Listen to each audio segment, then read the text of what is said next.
Lorsque l'on se promène sur les berges de l'étang de Mittersheim depuis quelques jours, l'eau prend parfois d'étranges couleurs.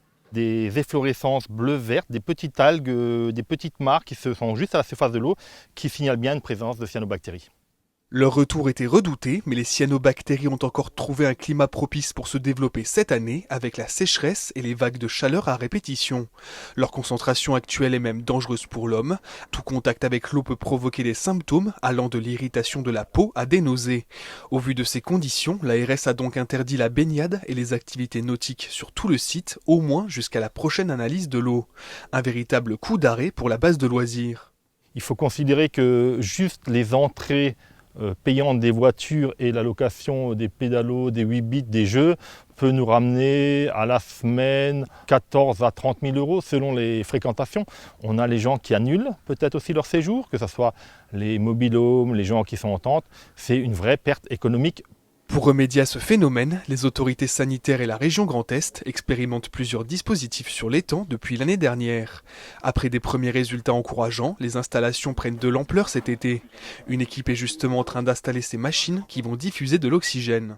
On va prendre de l'eau, on va ramener l'eau dans les machines et ensuite les machines, par un système d'injection sous-marine, va aller alimenter le système a ces microbules qui vont se propager jusqu'à la plage. C'est des bactéries qui sont anaérobies, c'est-à-dire qui se développent quand il n'y a pas d'air. Et donc en mettant de l'air, théoriquement on doit contrôler le développement sous certaines conditions. Avec ce dispositif unique en France, la base de loisirs espère revoir l'activité revenir au plus vite sur son plan d'eau. Mais l'étang de Mittersheim est loin d'être le seul à être touché par ces micro-organismes. En Moselle Sud, les étangs réservoirs du Stock et de Gondrexange ont également dépassé les seuils d'alerte. Pour comprendre cette prolifération, la communauté de communes a lancé en avril un programme de recherche d'une durée de 3 ans. Ainsi, cet été, tous les 15 jours, les membres d'un consortium d'universitaires viennent réaliser des analyses. Ça, c'est une sonde qui est équipée de capteurs et ça nous permet de mesurer divers paramètres comme la température de l'eau, les concentrations en oxygène. Ça nous donne aussi une estimation des concentrations en cyanobactéries et puis de quelques autres paramètres. À l'origine, les cyanobactéries se développent dans des eaux trop riches en nutriments tels que le phosphore et l'azote. Pour pallier à ces surplus sur le long terme, des solutions existent. Il faut travailler avec les agriculteurs au niveau des bassins versants, avec la communauté de communes, travailler au niveau de l'amélioration de l'assainissement et avec les riverains pour avoir de bonnes pratiques. Savoir précisément qui a le plus d'incidence et comment agir en priorité, ça on ne le sait pas. C'est les 3 ans d'études qui vont nous permettre de savoir où agir pour être le plus efficace. Pour compléter ces recherches, le programme a lancé un suivi participatif. Grâce à l'application EpiCollect 5, chacun peut relever la présence de cyanobactéries et ainsi transmettre les informations nécessaires aux chercheurs. Pour soutenir le pouvoir d'achat des Français, les parlementaires ont adopté le projet de loi finances rectificative le mercredi 3 août. Parmi les principales mesures, la possible monétisation des RTT. Jusqu'en 2025, les salariés pourront demander à leur employeur de payer leur RTT plutôt que de poser ses jours. Cette mesure est à l'initiative des Républicains et était pourtant contestée, notamment à gauche. Une mesure à présent qui devrait intéresser les automobilistes, la réduction à la pompe à essence, jusqu'à présent de 18 centimes par litre de carburant, va passer à 30 centimes en septembre et octobre. Cette ristourne sera ensuite diminuée à 10 centimes en novembre et décembre. En raison de l'inflation, les retraites, les pensions d'invalidité, les prestations familiales et les minima sociaux ont été revalorisés de 4%. La mesure sera rétroactive à compter du 1er juillet. Pour soutenir les collectivités territoriales chargées de verser le RSA aux bénéficiaires, une enveloppe de 600 millions d'euros va leur être allouée afin de pallier la hausse de 4% de cette prestation sociale. Du côté de la santé, une nouvelle carte vitale va être mise en place. Celle-ci sera biométrique et servira à limiter la fraude fiscale. Les caractéristiques des assurés, telles que l'empreinte digitale, le poids ou encore les éventuelles maladies, seront contenues dans une puce électronique, ce qui empêchera les fraudeurs de prêter leur carte. Enfin, comme l'avait annoncé la Première ministre Elisabeth Borne en juin dernier, le bouclier tarifaire énergétique va être prolongé jusqu'à la fin de l'année. Cela signifie donc que les prix de l'énergie vont être gelés jusqu'en 2023.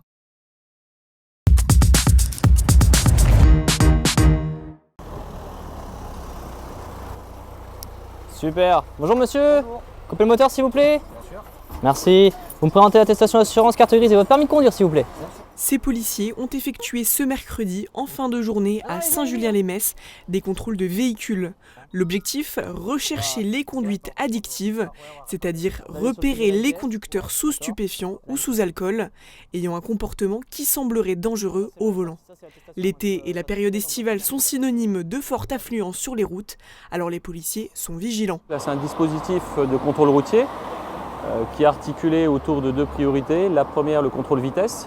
Donc on fait des contrôles de vitesse en temps réel et également on contrôle des véhicules qui ne sont pas en excès de vitesse, mais par contre on fait du contrôle routier classique, c'est-à-dire on fait souffler les gens dans le dépistage d'imprégnation alcoolique. Donc on claire l'ancien ballon qui n'existe plus puisque maintenant c'est un dispositif électronique et puis on contrôle les papiers des conducteurs. En juin, 23 morts ont été recensés sur les routes de Moselle depuis le début de l'année. Le nombre d'accidents en Moselle au premier semestre 2022 a augmenté. Il a augmenté par rapport à l'année dernière 2021, mais aussi si on compare à une année sans Covid, donc l'année 2019 de référence. Donc ces chiffres évidemment nous obligent.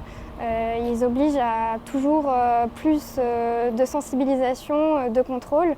C'est difficile de donner une seule cause explicative, mais il y a peut-être un effet sortie Covid qui fait que de mauvaises habitudes sont à nouveau constatées sur la route. Par 2 ou par 3, les policiers procèdent au contrôle de véhicules avec demande de permis de conduire, de certificat d'assurance et de carte grise, mais surtout sont attentifs au comportement du conducteur. Je vous restitue vos documents et je vous souhaite une bonne journée. À vous aussi. Une fois vérifié que tout est en règle, le conducteur peut repartir, toujours en respectant le code de la route. Le conseil municipal de Longeville-les-Metz s'apprête à élire son nouveau maire le vendredi 5 août. Anna Kulichensky, qui a annoncé sa candidature tardivement, fait partie de l'opposition et souhaite rétablir la sérénité à la mairie. En plus de ne pas se reconnaître dans les candidatures de Delphine Firsion et Sandrine Barbieri, elle explique se présenter suite aux nombreuses sollicitations des Longevillois. Quel que soit le résultat dans les urnes ce soir, la candidate, qui en est à son 3e mandat à la mairie de Longeville-les-Metz, souhaite avant tout que l'ensemble de l'équipe municipale redevienne constructive.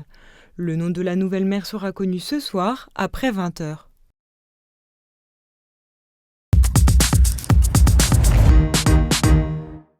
Oh, le beau jardin! Nicole n'est pourtant pas au bout de ses surprises. Guidée par Nicolas et sa tablette, ses résidents s'envolent pour le pays des pharaons. Là maintenant on est au Caire. Ah oui, voilà, la capitale. Équipés de casques de réalité virtuelle, ils visitent l'Égypte comme s'ils y étaient. Oh, c'est joli. Ah, magnifique. Une expérience immersive qui permet à ces touristes 2.0 de s'évader au bout du monde sans quitter leur résidence messine. C'est vraiment top, ça leur permet vraiment de voyager. Et en plus, avec tout ce qu'on a connu, avec les confinements successifs, ça c'est vraiment l'outil idéal. Aujourd'hui, moi, ça fait presque 3 ans que je suis ici, donc c'est comme des membres de la famille, hein. On les voit plus que notre propre famille, donc les voir, voilà, qu'ils peuvent s'évader, ils peuvent voyager. Alors, en plus de tout ce qu'on propose comme animation ici, c'est que du plaisir, que du bonheur. Baptisé Lumine, ce dispositif récréatif a aussi des vertus thérapeutiques. Plusieurs études démontrent que la réalité virtuelle améliore les capacités motrices, stimule l'attention et soulage l'anxiété. Cela permet tout simplement d'évoquer des souvenirs pour certains et puis pour d'autres de pouvoir échanger autour de sujets un peu plus divertissants pendant leur atelier. On est sur de l'ouverture déjà d'esprit et puis ça permet d'échanger, de débattre sur des sujets culturels ou de loisirs. Et d'un autre côté aussi, cela fait travailler la mémoire pour nos résidents tout simplement. Entre souvenirs et réminiscences, ce voyage numérique encourage le lien social. Avec plus de 70 expériences d'évasion disponibles, les résidents en redemandent. Je préférais pas parler et prendre dans les yeux. Ah mais on voit bien, hein. Et alors que je suis malvoyante. Alors, c'est très, très intéressant. Moi, ce qui m'impressionne le plus là-dedans, c'est l'aspect technique, si vous voulez, hein, parce que je me demande comment ça peut être réalisé de voir du même endroit, quelle que soit la position qu'on prend, tout ce qui a pu être filmé, quoi. Pour leur proposer ponctuellement, l'activité pourrait bientôt être pérennisée. Les retours sont si positifs que Domitis envisage d'acheter sa propre malle Lumine afin de faire décoller ses résidents aussi souvent qu'ils le désirent.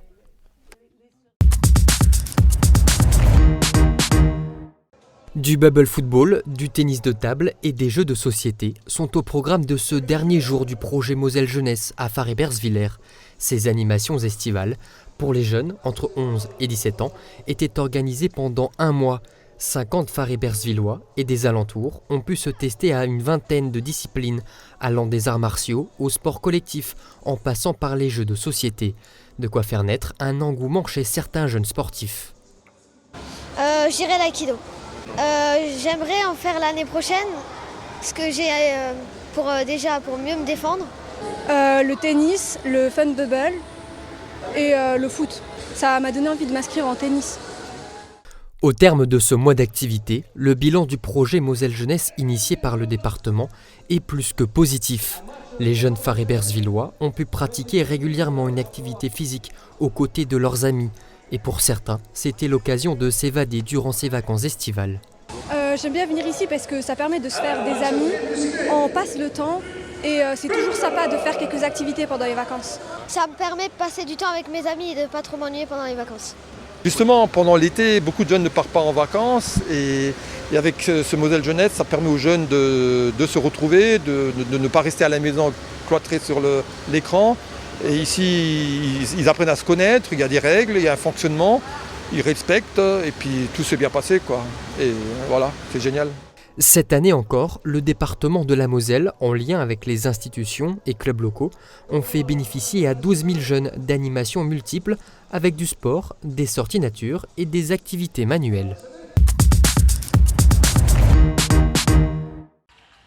C'est une rentrée en dents de scie pour Metz Handball. Après une victoire convaincante hier face à Storhamar 35-32, les Messines ont pris une leçon face aux champions du Danemark Odense 37-30.